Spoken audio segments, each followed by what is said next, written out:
Good evening, everyone, and a very warm welcome to tonight's Henry Moore Institute research event. I'm Claire Nadal, Programme Coordinator at the Institute, and I'm delighted to welcome you for a very special in-conversation event between Professor Jennifer DeVere Brody, Professor of Theatre and Performance Studies at Stanford University, and Dr. Adrienne Childs, co-curator of our current exhibition, The Colour of Anxiety, Race, Sexuality and Disorder in Victorian Sculpture, which is on display at the Institute until the 26th of February. Hopefully some of you will have already had a chance to visit the exhibition, and if you haven't, I do encourage you to visit before the exhibition ends at the end of February. The Colour of Anxiety is an exhibition that is testimony to the expertise and research of its two co-curators, Dr. Adrienne Childs and Dr. Nicola Jennings. The exhibition examines sculpture exhibited and collected in Britain between 1850 and 1900, focusing on works that introduce colour and new materials into the sculptural process and situating them within the context of anxiety that often weighed upon Victorian society. Bringing together Nicola's expertise in polychrome sculpture from the Renaissance and early modern period, and Adrienne's work on representations of race and gender in the long 19th century, they have together created a wonderful exhibition that invites us to consider new approaches to the subject of sculpture and colour. Our event tonight is the second of our series of 3 research events, each exploring different aspects of the exhibition in further depth. Tonight, we will focus on how colour and new materials were used to depict the Black female body in 19th century sculpture. Our speakers will be discussing topics such as Victorian literature, race and art, and the figure of the octoroon in Victorian sculpture. And I should here note that we're very lucky to have John Bell's octoroon on display in the exhibition, kindly on loan from Blackburn Museum and Art Gallery. And our speakers will also talk about Victorian attitudes to race and sexuality, with a particular focus on the Black female slave. And now, without further ado, it's my great pleasure to introduce tonight's speakers. Professor Jennifer DeVere Brody holds a PhD in English and American Literature from the University of Pennsylvania. Her scholarly essays have appeared in publications including Theatre Journal, Signs, Genders, Screen, Text and Performance Quarterly, and other edited volumes. And she's currently writing a new book, Moving Stones, about the work of sculptor Edmonia Lewis. And I think we're going to be hearing a bit more about that in due course. Dr. Adrienne Childs is an independent art historian and curator. She is adjunct curator at the Phillips Collection in Washington, DC, and in 2022 was the recipient of the Driskell Prize in African American art awarded by the High Museum in Atlanta and Georgia. And Childs's current book project is Ornamental Blackness, the Black Figure in European Decorative Arts, forthcoming from Yale University Press. And now I'm very pleased to just hand over to Adrienne and to Jennifer to carry and continue the conversation tonight. Well, thank you very much, Claire. I must first acknowledge my co-curator, Nicola Jennings, who is in the audience today, but she's the energy behind this project. Thank you, Jennifer. Thank you, Nicola, for inviting me to collaborate. And of course, the wonderful team at the Henry Moore Institute, Lawrence Silla is the director, Claire Nadal, the curator, and Claire O'Dowd, programming. Put your energies together, and that's why we're here tonight. I'm delighted to share this conversation with Jennifer DeVere Brody. I've long been a fan of your scholarship, Jennifer, and we're so fortunate that you decided, to join us this evening and reflect on some of the issues that are brought up in this exhibition of Victorian sculpture. Well, I would just like to say I'm so thrilled to be here with all of you in the audience and to have received the invitation to speak with you, Dr. Childs, and also from Dr. Jennings for this historic exhibition that I really encourage you to see. It is very unique, and I'm in awe of everything that you've already done. So welcome to everyone. And I have to say good morning from Oakland, the Mwekme Ohlone homelands, where it's morning time for me. So this is an international audience appropriate for the subject. Thank you. Yes, you're on the West Coast of the United States. I'm on the East Coast of the United States. So tonight we called our exhibition, our little talk, Blood, Bronze, and Stone. It's such a great title. I feel like we need to write a book about it. But what are we talking about? We're talking about Victorian sculpture. And we can't advance the slide. So Victorian or Victorian era sculpture. This is what the exhibition is about. And we often think of this era with the preponderance of neoclassical sculpture, right? Works in white marble. We think that is defining the Victorian era sculpture, but guess what? That's really not actually the case. And this show looks at the sort of shifting terrain around all those issues. We look at the introduction of colored materials, and to a certain extent, the interest in people of color into sort of this vast world of 19th century sculpture and all of its offshoots, right?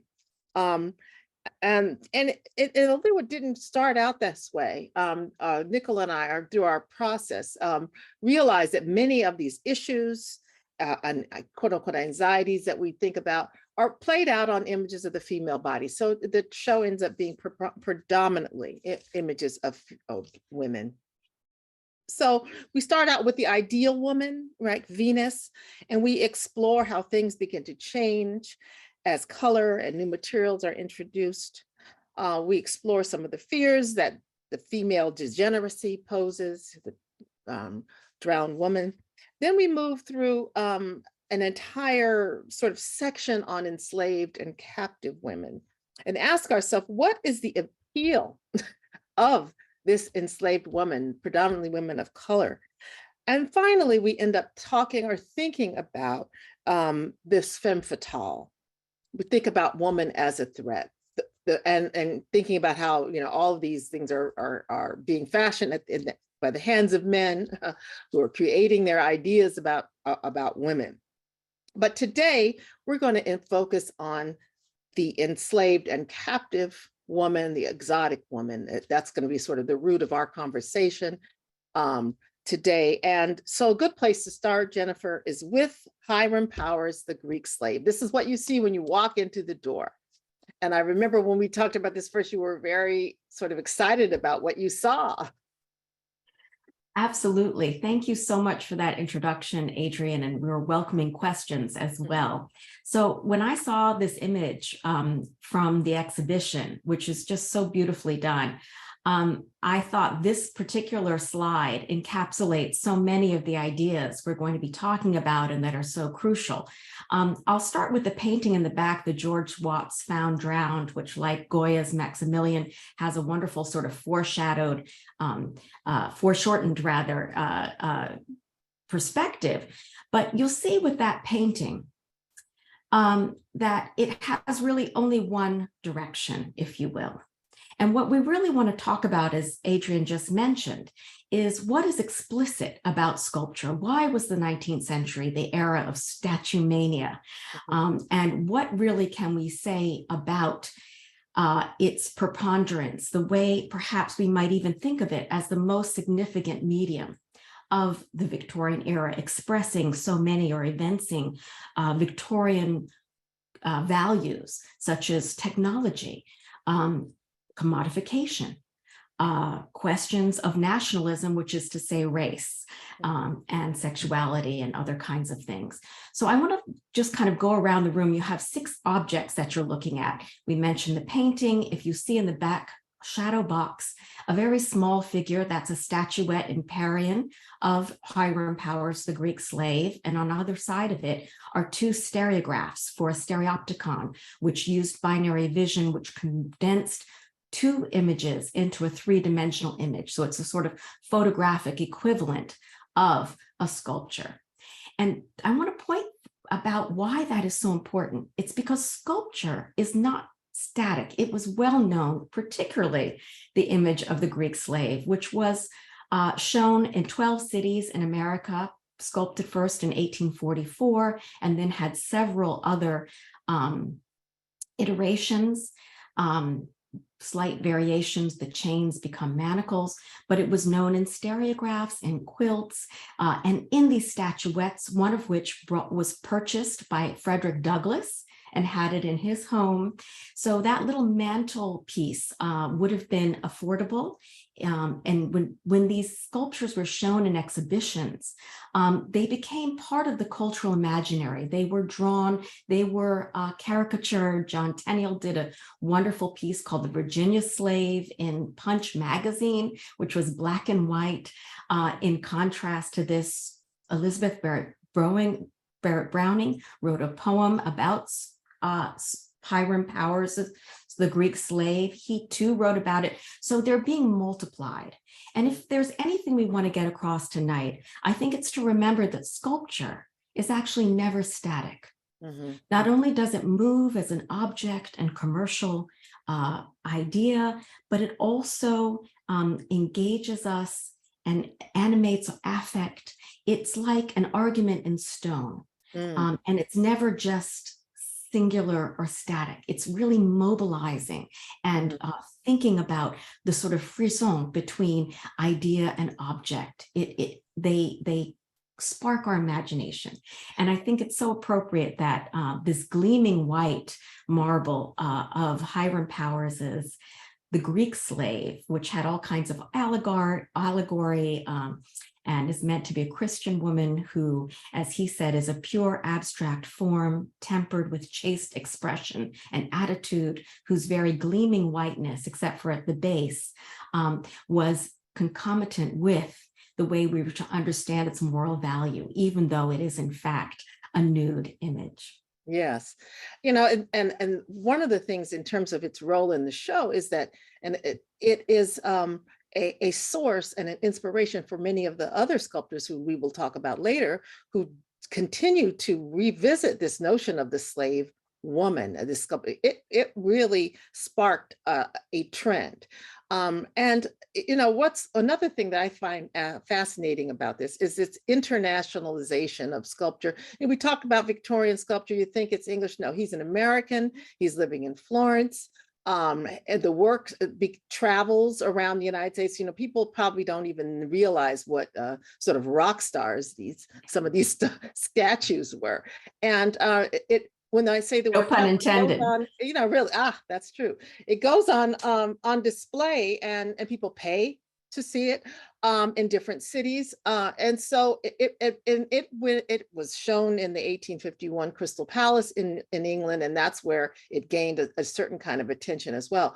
But the contradictions that we find in this, or some of the inherent contradictions that the scholars have been talking about recently in terms of from the patronage powers, patronage being supported by slavers, you know, a slave owning patron who gave him $1,000 a month to live in Florence, or maybe it was $1,000 a year. Boy, that would have been a lot. At any point, he was supported by people, United States who were pro-slavery. And so there is a kind of a shadow behind the Greek slave, because he's talking, as you said, about Greek women being enslaved by the Ottoman Turks. But he's an American sculptor supported by American Southerners. And so what about the elephant in the room, which is American slavery? He does not address this. And it was even very apparent when the piece was exhibited at the Crystal Palace, because people protested against it. American abolitionists were there, right? Yes, and they came to protest in front of this piece, to show the sort of hypocrisy of the idea that we are, you know, we're talking about this character, the Greek slave, but what about the problem that is, you know, raging in America? And specifically, it was Ellen Craft and her husband William Wells Brown who staged a protest. And Ellen Craft and William escaped slavery. She could pass and passed as a white gentleman. And escaped slavery. And they were there at the 1851 Crystal Palace and did this protest, which I think is so important to point out. And that for me was also subtly referenced through the use of that blood red vermilion wall, which like the abolitionists called to think about blood in the sugar bowl, which was to say the everyday objects including sculpture, that we use were often part and parcel of the very processes of enslavement of Black people, and were, part of the really difficult means of production for many of these luxury materials. Yeah. So we started out here and just briefly with the Canova Venus here, and this is a beautiful photograph because I love the way the woman is standing here. So we look at looking at it, and then the shadow of the Venus, and this is sort of the ideal, right? That everything sort of in the room and in the show spins off of this ideal. That's why we included Nicola had a beautiful, brilliant idea to include this piece in the show. But I think we should move on to some of the kind of ideas and issues that we're going to kind of delve into when it comes to the mythologies, right, of some of these categories of femaleness that get played out in sculpture. And one of these myths is the exotic woman. Now, we're looking at two pieces that are in the show, and then a piece that I added as a sort of a supplement. It is not in the show. And of course, you know how these exhibitions go. As you go along, even when the show is up, then you realize, oh, well, we could have done this. And the ideas keep evolving once we are starting to look at this. But this gives us a chance to talk about color, and it gives us a chance to talk about polychromy, or polychromatic materials that are used. And again, here's another international kind of flavor of this, is because we're looking at the work La Femme Africaine, the African Woman by Charles Cordier, the French artist, and the work is in a British collection. And then Rossetti, Italian, and his Nubian slave. And there's also issues of like the decorative, like sculpture becomes more, particularly when it comes with color in sculpture, it was thought of as something that was more decorative. It was thought of as something that was more quote unquote primitive, right? Until the Victorians and others, even the 18th century realized that antique sculpture was actually painted, right?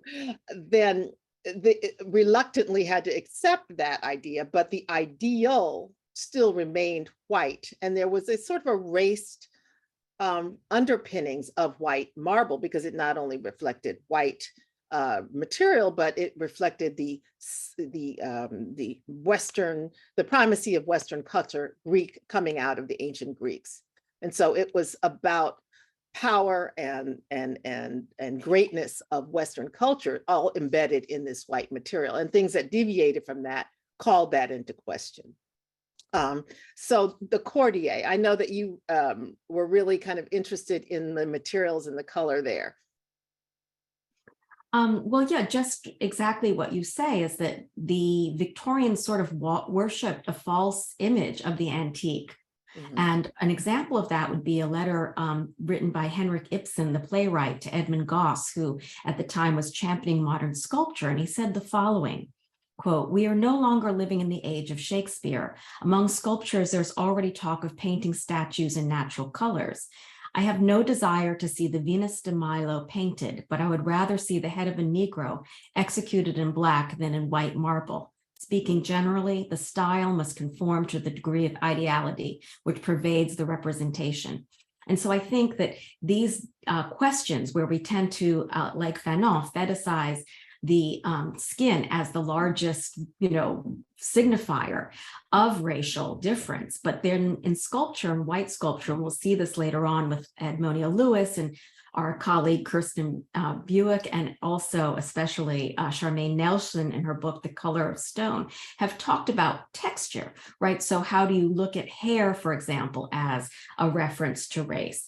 But these biases or questions of how to represent especially the Black body's difference, if you will, in these idealized sculptures. There was a kind of problem, if you will, between how we are to think of representations of the ideal of beauty, of these generic categories that really serve racist purposes in the end. Yeah, and so one of the, I think, solutions, if you will, came through the work of Charles Cordier, who in the mid-19th century in France embarks on a huge project to depict all the races in the world. He's interested in all these different kinds of materials, and he chooses to, and he creates many sculptures of people of color. Then we just do not find people of color represented in European sculpture that much. I mean, you can point some out over the centuries, but by the 19th century, I think this interested polychromy is almost an excuse. And there's also, colonial relationships, interest in North Africa and the Middle East, the quote unquote Orient, interest in exoticism in literature and art and music and all of that. So it all comes together, and Cordier takes it up. And so he does these works, and bronze is a perfect kind of medium to represent the Black body, even though it is represented bodies all over the world. I mean, it's an ancient form, so it's not only representing, but it certainly addresses that issue of the impossibility of really addressing Blackness in a white marble, and that, or what, those authors you talked about, Charmaine Nelson has said, it's an impossible task to do. And so Cordier's got this sumptuous work here of this femme africaine. Now, is she a slave? No, but she, any kind of representation in my mind of Blackness in this middle of the 19th century is going to index this history, right? But it also indexes this interest in sort of ethnographic interest in people. So you have this image here of these quote unquote Nubian women carrying these waters on their head. And it shows you the kind of ideas that are circulating in the popular culture. But one more thing I'm going to say about the Nubian, but Charles Cordier's African woman is the marble. There's a direct relationship between the colonial relationship between France, who in the 1830s colonizes Algeria and rediscovers ancient quarries of what they call Algerian onyx marble. They call it onyx marble. There's somehow the same, but they call it onyx marble. At any rate, these were old Roman quarries. And so, and it's funny that like they come in as the colonizers in the 19th century and take over the quarries of the colonizers in the ancient time. But anyway, that's another story. Will the Algerians ever have their own marble? But if the materials come in great quantities to France, and you see huge amounts of decorative arts and fine art using this marble. So it's really, this sculpture is a literal embodiment of the relationship between, in these colonial relationships, excerpting the materials and then representing the French version, or the, if you will, Victorian era vision of ideal Black womanhood, which is going to be this sexualized, sensuous, water carrying woman. And, a piece that we didn't know what to do, I didn't know what to do with, is Rossetti's Nubian slave. But it's another type point about using white marble to depict Black women, and what are those quandaries that come about. And it is really hard to interpret, but we do know that there's an interest in Egypt, and Nubia is sort of adjacent to Egypt. And there's becomes a sort of the East African woman somehow becomes someone in the literature who is thought of as more beautiful, not, and different facial features. And so we see her here as a slave depicted in marble. But I think she raises more questions than answers. And I don't think that we're seeking answers now. I don't think that that's what they were seeking. I think they were seeking sort of just the fantasy again. And the question remains, why is such compelling, is the captive bound woman so compelling? And I think it does go back to the success of the Greek slave. And I think also maybe to reading methods, they often refer to slave narratives, which were meant to argue the case against slavery, but some people read them as printed sadism. And there's a whole through line with the continual reference and iconography of chains, of the kneeling woman, of these gestures and poses, which of course, I just want to underscore how important it is to think about the material themselves, which cannot be divorced from the very sculptural subjects and their economic and literal material provenance. Yes. Which does raise this conundrum, exactly. Yeah, how do we interpret this quote unquote Nubian slave, and when we think about her in comparison to the illustration in the book, in the travel sort of book, which is what David Roberts is illustrating. So these are questions this exhibition poses that we don't purport to have answers. Thank you, thank goodness, because we would be in trouble. But we were so, like Claire mentioned, we were so happy to be able to receive the loan of John Bell's octoroon, ostensibly an abolitionist image. So I think it would be interesting to sort of dig into here to the octoroon. And I know you did a lot of work on this in your book, Impossible Purities, in terms of the literature and the imagery. So give us your entry point into this subject. Well, this figure, and just the very term octoroon, which is a, misnomer, if you will. It's supposed to be someone who is 1/8 Black, and there were a lot of racialized terms, both in Spanish and in English. But I think Townsend Walsh, who wrote a biography of someone named Dion Boucicault, who was an Irish playwright, who also wrote a play called The Octoroon, very popular. It premiered in the US in 1859 and then went into England, and they had to change the ending because the Octoroon, the character played by a white woman, dies in the US version, but in England becomes, people protested and wanted her to see her live and marry this white gentleman. But so the octoroon, according to Townsend Walsh, that the very name was an emotion. What word, he says, could better hide a plot, a privy conspiracy of seduction and anarchy? And I think that there's something interesting in 19th century art. You very rarely see a whole family of the white father who is often master, a Black mother, enslaved mother. And of course, the question of rape is there because you have non-consenting personal chattel. And then the offspring, if you will, the octoroon of mixed race. And this figure set off here in white shows you that the marble here, unlike the Greek slave, is more modeled.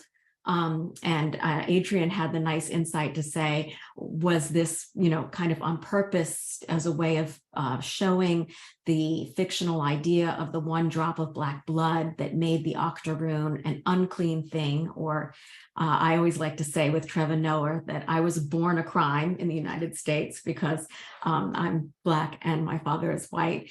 And, this very figure, I think, was posed as a question around the human, so that there were many quadroon and octoroon characters in the 19th century, and figures like Eliza from Uncle Tom's Cabin, or even Miss Schwartz in Thackeray's famous novel, The Vanity Fair.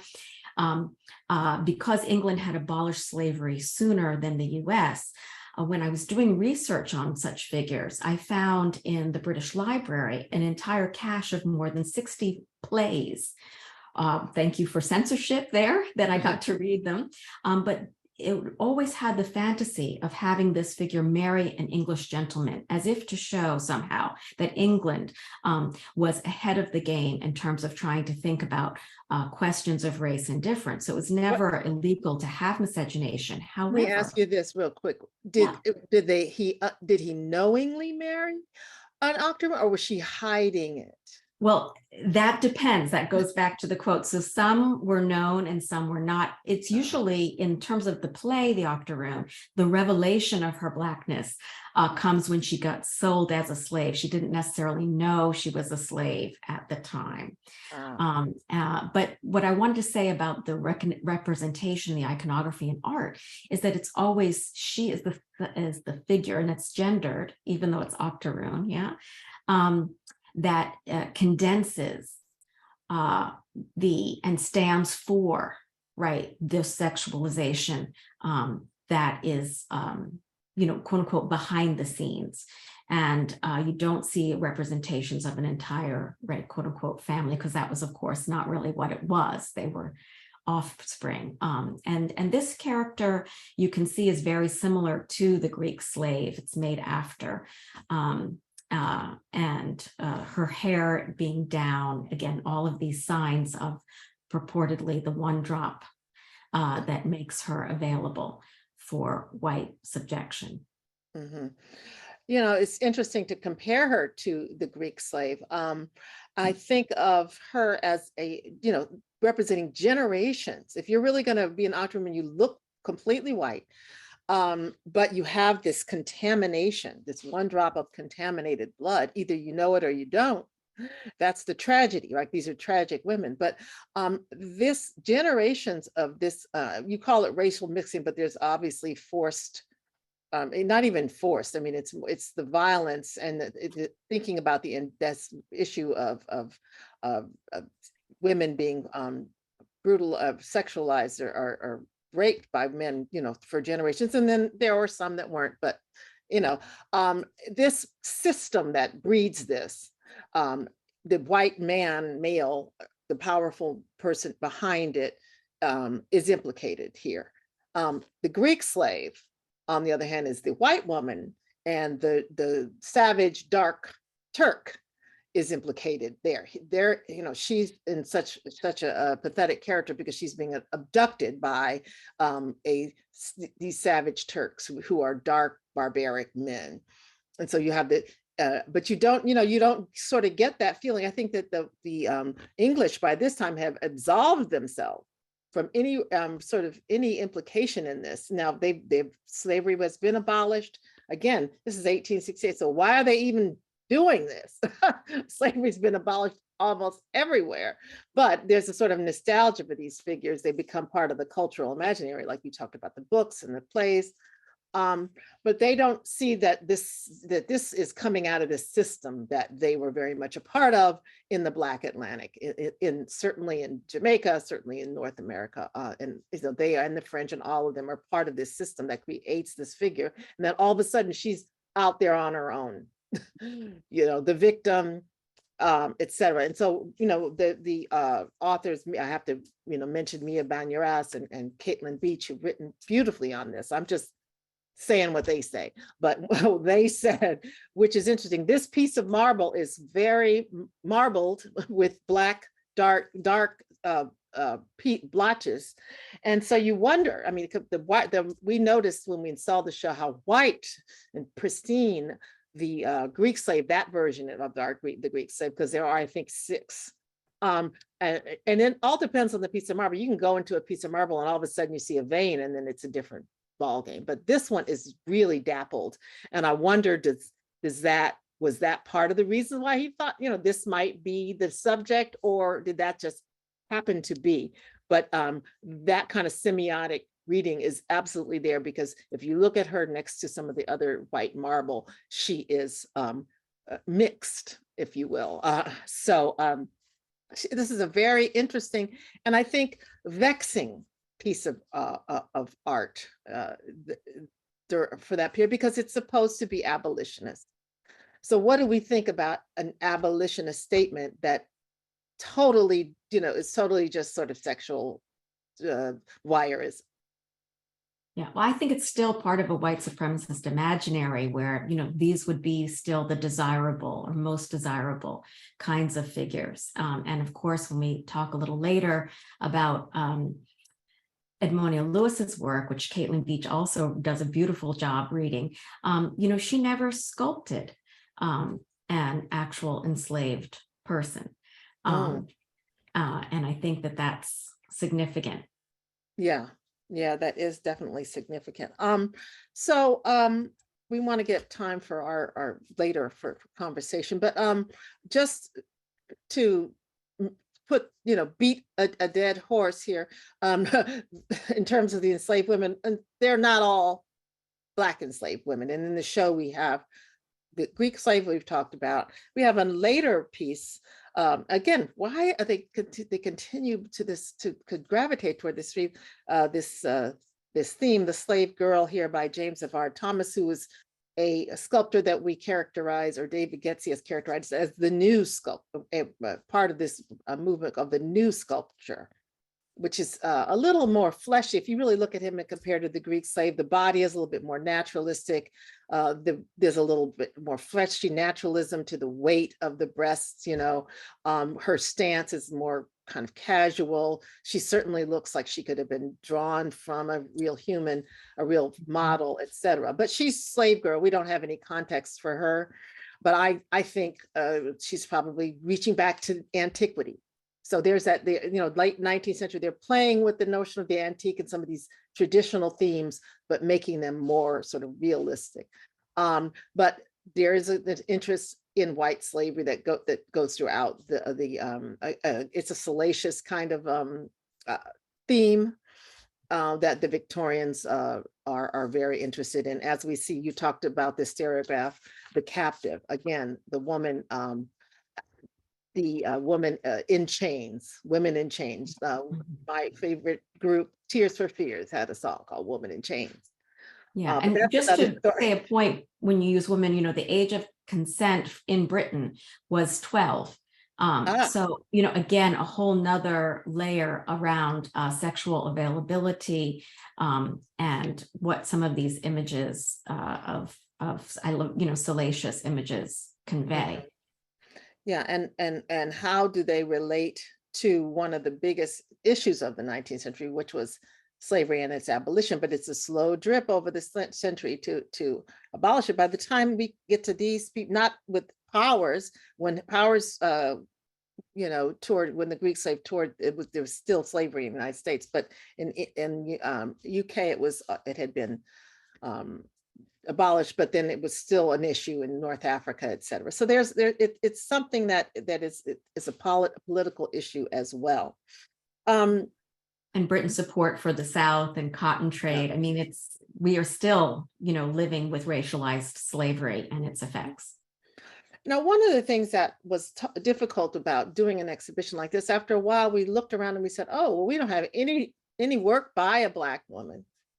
We tried to get an Edmonia Lewis. We can talk about that in a minute, but we didn't try. We couldn't find any. And one of our constraints was trying to find work that's already in the UK. It's, as you know, it's very expensive to ship sculpture all around. And so at any point, we thought, well, let's look at someone else who might be thinking about some of these issues about womanhood, Black womanhood in the Victorian era.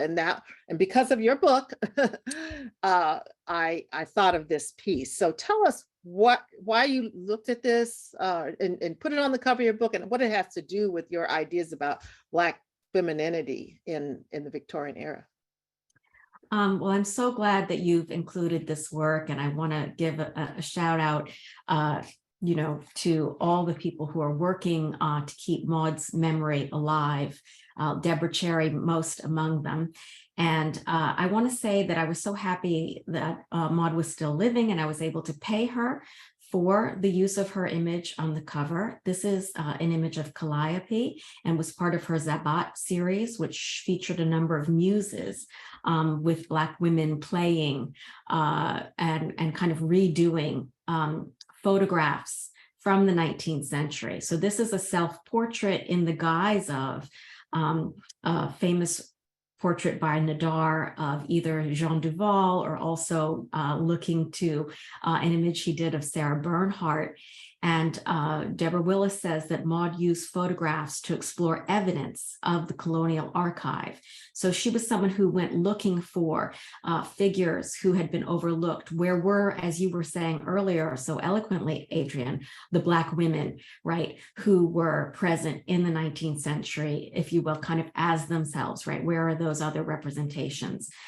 So I learned about this image when I was in Brazil on a trip with Richard Powell, and he said, do you know the work of Maud Salter? And I said, no, but I went and looked it up, and then I have become a fan. And, she's really someone who's helping us rethink the 90s. And of course, I was working on this in the early 90s. The book came out in 98. And this image is just so striking and important. Maud herself is Scottish and Ghanaian, and is also a curator. When she had a fellowship at Liverpool, when she produced some of the work we're going to be talking about in a minute, she also curated one of the first shows of women artists from early on to the mid-present. So she was a curator, she's multimedia, and I just think it's so daring of her to think about photographing women. She did also Bernadine Evaristo. Alice Walker sat for her for this series. A lot of other images of Black women in these kind of classical guises. Mm-hmm. And I think that question of how do we, or where do we look for the history, right? That it's so important. This is reviving a 19th century photograph. Right. That's what really also encouraged me. And in the book, I use a lot of Black feminist theory to read Victorian culture and white men. So this seemed appropriate, that it was a kind of contemporary Black woman and a queer woman as well, as am I, who is commenting, right, on this tradition. Mm-hmm. Yeah, and thinking about what the notion of the muse, and that's what kind of gets me. I think about the images of Black women in that room, and we didn't look at them all, but are they muses? Because many of them are images of slaves, and they're anonymous. I mean, they're not named. It reminds me of Robin Coster Lewis's book, The Voyage of the Sable Venus, where she just went through so many museums, and Black women are never recorded by their own names. They're not named, and so it's hard to think of them in the same way you think of the Calliope as the muse of epic poetry. But is a Black woman a muse, or she's just an object, and a myth? But she puts herself, and then thinking about Nadar and Jean Duval, who was a muse theoretically. Jean Duval being Baudelaire's mistress, mixed race or Black woman, female mistress, but there's still a lot of mystery around her as well. So it's there's a lot of loss in this. I see her looking back, trying to think about how we might recover, because there were a lot of people of color living in Europe and living in France, living in England at this time, living real lives. We do know more about Fanny Eaton, the beautiful woman model. We don't have her here, who modeled for the pre-Raphaelites during this time. So during the Victorian era. So they're there, and I see her as kind of looking back and thinking about that. Yes, and Denise Burrell's work on the Black model in the 19th century, which has gotten a lot of attention and has exhibits, is so important for that reason. Yeah, yes, it absolutely is. And what I was really excited when you talked to me about, this is Maud Salter again, posing as Hysteria, and that connection to Edmonia Lewis, so who is the Black sculptor of the Victorian era that you're trying to recover. So talk to me about what's happening here. Well, I, was as surprised to learn after the fact that, of course, Maud Salter knew Edmonia Lewis, and her dates are 1844 to 1907. And I wouldn't know that if it hadn't been for Marilyn Richardson's groundbreaking research. And really, I just want to say that since 2017, although I've been working on Edmonia Lewis for 20 years, as has Kirsten Buick, who did the major book on her so far, she's having a moment, but she just had a stamp. Edmonia Lewis was on the stamp in the United States as the Black woman for 2022 and the national stamp. But she is part of the obsession, if you will, of a cadre of Black diasporic art historians and artists. Faith Ringgold, Igiabos Geku has a novel, Tahimba Jess, the poet. So many people have paid homage to Edmonia Lewis. And she was the first professional colored artist. She is Black and Ojibwe. and was really extremely successful in her period. She had to, of course, move to Rome because she said the United States or America at the time had no room for a colored sculptor. And that's absolutely the case. But Maud Salter here, as she did with Jean Duval, is reviving Lewis, recalling her in this multimedia performance piece called Hysteria that was also shown in Liverpool. And it had music and again, featured characters from Edmonia Lewis's incredible life. She is included marble carvings. You know, it's this kind of great multimedia work. And so part of what I'm doing in the book is to look at the afterlives, if you will, of Lewis's work, how she's been kept alive through so many other artists and poets and sculptors. Oh, that's really interesting. Yes. And because it for a long time, it was hard to recover Edmund Lewis, but the good work that you talked about Richardson doing, and of course Kirsten, and then people are even finding more photographs of her now, and et cetera. So it's great, but to think of the uphill battle that she must have gone through to be in a man's world, in a white man's world, living in Rome, even though there were other women sculptors, American women sculptors. I don't know how much she was in that circle of Harriet Hosmer. She was. I mean, Harriet Hosmer helped. She did a bust, which I think is lost now, of Charlotte Cushman, who was sort of part of that lesbian circle in Rome. And she was a part of that group. Frederick Douglass meets her, and she has a companion, and also Douglass with his second wife. They all go down to Pompeii together.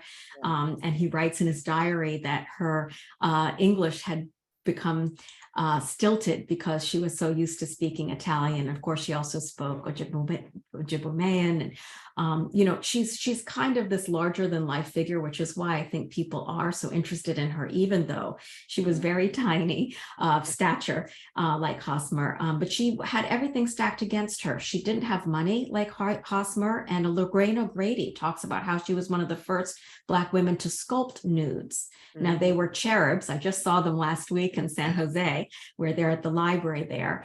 But, you know, she was so determined to make a living in art. And so part of what I'm looking at is, you know, precisely that. What does it mean for her to have been, to have led maybe this wayward life and experiment, as Saidiya Hartman might say, you know, kind of living against so many of the strictures and expectations and other things. And she sent photographs. This is actually a little carte de visite. She would write to people and send that, and signed all her work.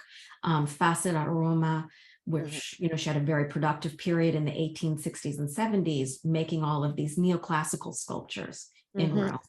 Speaking of which, and that's what I was going to say, she's a neoclassical sculptor, and what we would have loved to have had one of these images in the show, to our objects, to show, you know, that she's part of this discourse, if you will, on in sculpture. We just didn't have access to it. But here, as we end, two works by Lewis that to a certain extent deal with race, but that wasn't, certainly they deal with race to a certain, but that was not her main thrust. You know, she was also a commercial sculptor, right? She had to. Right. Somebody in the chat is pointing out her famous bust of Longfellow, and she's done, you know, President sat for her, and then posthumously she did a bust of Lincoln. So she is a commercial sculptor. Actually, she was working in Canova's sculpture, in his studio in Rome. And you recall that was the Venus with which the beautiful exhibition begins. But these, actually, I think a lot of her work is explicitly about race and sexuality. I'm very interested in the sculptures she did of hands and clasped hands, and thinking about the haptic optic relations that her sculptures bring up, in the same way that soon the Henry Moore Institute is going to host a wonderful conference on touching space and questions of touch. So, you know, Adrienne, you've written beautifully about this piece, Forever Free, which was a companion piece. One of them's been lost. but taking that line from the Emancipation Proclamation and showing the broken chains and these characters. And this was an exhibit in the Met where you talked about this piece with Carpeau's work. I don't know if you want to say anything. Well, it's interesting. We had to investigate a lot of different images of emancipation, right? And as would be expected, there weren't very many Black voices doing sculpture at all, let alone about emancipation. So she's taking a big step here. But it's also a sentimental family group, as others have discussed. There's there are issues of how she deals with the racialized features of the woman. Is she a mixed race woman? She raises many questions, but we do know that she is an enslaved woman, and she's kneeling and grateful, and the man is taking the ideological, breaking of chains, literal and ideological, standing up and so I think that she's very brave. Even we have to see this in the context of a kind of sentimental Victorian world of Victorian sculpture. Sure. And then you think about it compared to the Carpeau, which we do have in the show. We have a wonderful plaster of that Carpeau that is painted, and that is very, the woman is struggling and her face is, so she doesn't do that, but she does something else that I think that is in keeping with what's these ideas of a kind of a grateful but assertive, if that makes any sense. And it's a tough call. And even though a lot of this piece has been read many times by many people, even Charmaine Nelson, who we love, read the man is being sort of emasculated in some ways. And so it's a complicated work. But what a feat. I mean, she was commissioned to do it, right? For the Emancipation Proclamation to commemorate that. So I think that, and then, it's really a funny story that it gets lost, just like the identities of the women and that we see across the board in the 19th century. A lot of her work got lost in the shuffle. The Cleopatra gets lost. It ends up at some fair in Chicago. This is in some art gallery window in Boston. And someone drove by, an art historian, I think, and said, "Oh, I know what that has to be," and recovered it. So it's this whole story of artists like her is still a work in progress. And what's the name of your book that we want to just put in our minds that we can all pre-order from Amazon? Okay. I'm still working on it, but okay, I know. It's called Moving Stones, about the art of Edmonia Lewis. And that phrase "about the art" signifies in the following ways. It's about selected artwork she made, about her life narrative as a work of art, about sculptures as moving objects, which I signaled a little bit earlier, and about the engagement of contemporary artists with all of the above. And I really highlight the word "about," a preposition and an adverb, to point out the word's ambiguity that furthers my aims of the project, because to be about something is to maintain a certain distance from your subject of inquiry, to approach, to lurk, to approximate. And I'm thinking about the words British valences in particular, which connote temporality, affect, and movement. So I'm sort of using the very phrase "about" as an analytic to think about a queer approach to Lewis's life and work. Wow. And I have this little photo of me in a piece of sculpture. So there I am about the sculpture as a child. So I'm trying to, because her life is so complicated, she was always sutured her own Black body to the sculptures. That was part of people's fascination with some of her work. But trying to, come up with a new way to talk about both sculpture, 19th century sculpture as moving works, as something in motion, and also then about her importance as the first professional female, as she signed herself, colored artist and sculptor and spinster. That's cool. Well, we have a few minutes left for, we might go over a couple minutes, but for some questions. I know you're going to field them. Do we have any questions? Yes, we definitely do. And I'm so grateful to the audience's attention. So one of the first questions is about the respectability, and asks if women of color were ever portrayed as respectable, or were they always purely other or exotic? I would say that sometimes they were portrayed as respectable. Yeah, I mean, when we go pull back the lens, it depends on where you're looking. But if we pull back the lens, there's photographs. We certainly find them as nursemaids. And there's always a sexual undertone and rumbling often, but there are different formats and frameworks for representing Black women. Yes, but when they're both Black and exotic, they're usually sexual, because all the women in exoticism are usually sexualized. That's sort of the entry point into the realm of the exotic, as an excuse to be able to focus on that kind of material. So we're going to try to go through this real fast. So go ahead with the question. Yeah. Okay. Somebody else asks a question about touching on the fact that both of Edmonia Lewis, although less explicitly, and Maud Salter moved in women-dominated queer circles, and how that might have impacted their practice.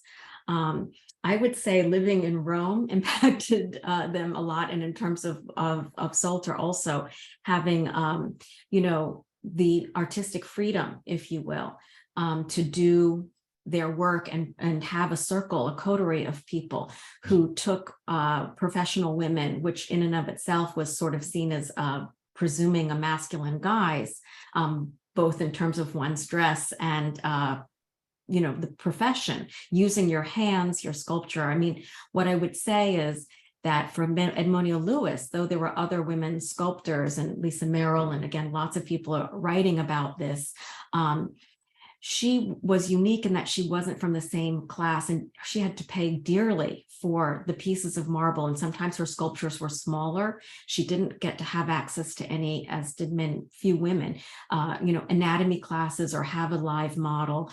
So she was, as Adrienne mentioned earlier, working against more constraints. And though Charlotte Cushman commissioned work, helped her, she was somewhat close with Hosmer, who doesn't really mention her, though, in a lot of the other work. She was not as supported, perhaps, as were they. And she was seen more as a spectacle.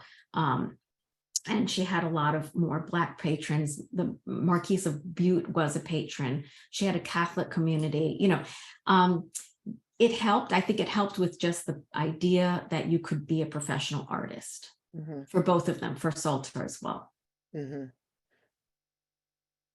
Anything else? Do we need to have another image, or should I take the image? I think we're getting close to time. I would just say one person there's- asked about the octoroon and casta paintings, which were, and the racist terminology, and the casta paintings were originally, I think, Portuguese, but they showed, the different levels of mixture. And again, in a kind of fantasizing blood quantum way. So yeah, there's more here to say. Yeah, well, we can go a couple minutes over, but the Costa paintings are unbelievable, really, when you think about how they categorize down to the nub, and they depict the difference between the octoroon and depict. The octoroon and the Costa paintings is that they depict the man and the woman, like you said, the family unit, the white man, and then the mixed woman makes the, whatever the name of the child is, the Black man and this one, and they go through all of different iterations. So they do implicate the entire family, and rather than the octoroon, it being, again, the fulcrum of all of this huge issue, all loaded onto this woman. And like, even in the fiction, she's out there alone when they find out that she's Black, or she finds out that she's Black, and that she either got to die or someone has to make a sacrifice just to marry her. So there's all these machinations around it. But those Casa paintings look at it head on in ways that I think is really interesting. So anything? I do too. We I'm so grateful for this exhibit, and you and Nicola Jennings, Dr. Jennings did. I'm so sorry, I'm not sure I can get there to see it, but I want to encourage everyone to do so. It really truly is historic, and particularly the juxtaposition of the polychrome works with the purely marble ones, and just how important it is to have a curators working on the revival of 19th century Victorian sculpture. Well, thank you very much, Jennifer. And I hope we got to most of the questions. I don't think but if there's anyone who has any other questions, feel free to email me. I saw someone talked about the Pagani bust, and I'd love to talk about that. Thank you very much, everyone. I think that Claire is going to usher us out. Thank you, Jennifer. Thank you, Adrienne. Thank you, Jennifer, Adrienne. That was absolutely fantastic talk. Really wonderful. Thank you for sharing all your work on this area, and I think we'll certainly all be very much looking forward to your book, Jennifer, on Edmonia Lewis when it comes out. And thank you to all our audience tonight for tuning in and for all your contributions and questions. Just to remind you, the exhibition is on at the Institute until the 26th of February, so please do come and visit if you can. And you can catch up with our previous online events on the Henry Moore Institute and YouTube channel. And we've got one final event in this series around the colour of anxiety, which is going to take place on Wednesday, the 15th of February, when we'll be joined by Professor Roger Luckhurst of Birkbeck College, who will discuss women's spiritualism and art in the late 19th century. And if you're interested in hearing Adrienne and Nicola talk further about the exhibition or have further questions for them, then you can also tune in again tomorrow evening at 6:30 when they're giving a curator's talk as part of the Public Statues and Sculpture Association's programme of online events.